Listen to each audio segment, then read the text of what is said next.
We are back with the founder and CEO of Fiercely Financial Coaching and the author of Transform Your Money Mindset, Audrey Washington. I have to laugh because I'm looking at chapter 1. Yes. The childhood money story. I had a hard time with that assignment, didn't I? Yeah, you refused to do it. Don't refuse to do the assignment. I was a bad client. No. So tell us why you asked people to do that. So, I think just in general, there's so much of who we are and what impacts us even into adulthood that happens in our childhood. And money is no different. And so oftentimes I do ask my clients to think about that and to try to make some notes about what happened. So for some people, they realize that money was always tight. They might not have even had their basic needs because there just wasn't enough money for that.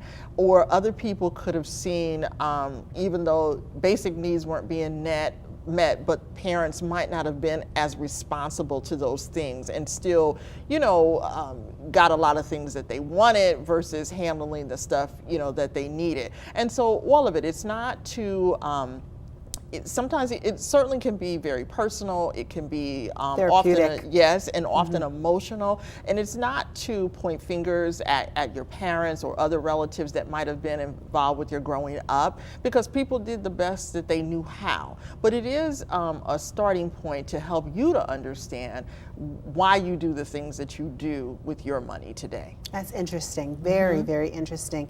And you talk in chapter 4 about thoughts plus beliefs plus actions. What is that all about? Well, it's about alignment, right? So oftentimes I'll hear my clients say, I want to get out of debt, let's say, and that's a pretty common one. I want to get out of debt. So that's the thought, right? So the thought is I want to get out of debt.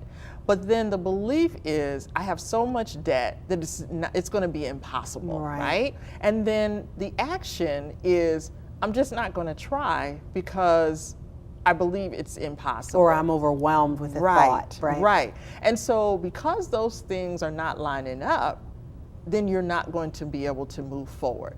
And so let's look at the flip side of that, where they do line up. So you think, I want to get out of debt. And so then you believe, I'm going to tackle this. I can do this. I might not be able to do it overnight, but I can set a plan to be debt free in 2 years, 3 years.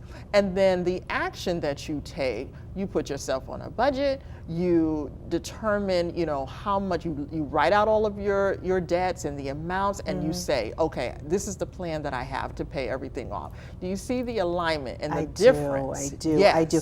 And it's interesting because the subtitle of your book is Simple Steps for Financial Fitness. Yes, yes. So it's really about being financially fit and healthy. Yes. Right? Yes. One more thing I want to just point out. You are the CEO of your finances in chapter 9. Tell me what that's all about. And so we have to, if you think about a CEO of a company, they're making sure that everything is together. Now, it doesn't mean that they're doing everything, right? Because they also have a team around them that also can support the company. And so that's how you have to think about your finances. You don't have to know everything, but you have to understand how to get a team around you so that you can manage your money and finances in a way like you would if you were in a corporation. Audrey, you are just phenomenal. I knew that months ago.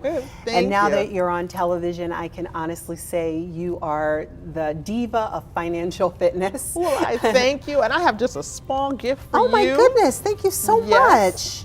Ooh la la, love it, love it. Look, it says, Transform Your Money Mindset. Thank you to my guest, Audrey Washington, and thanks to you. I hope this show has given you some tools to help you overcome any financial woes you may have been dealing with. In the meantime, reach for the stars, dream big, and embrace life. See you next time.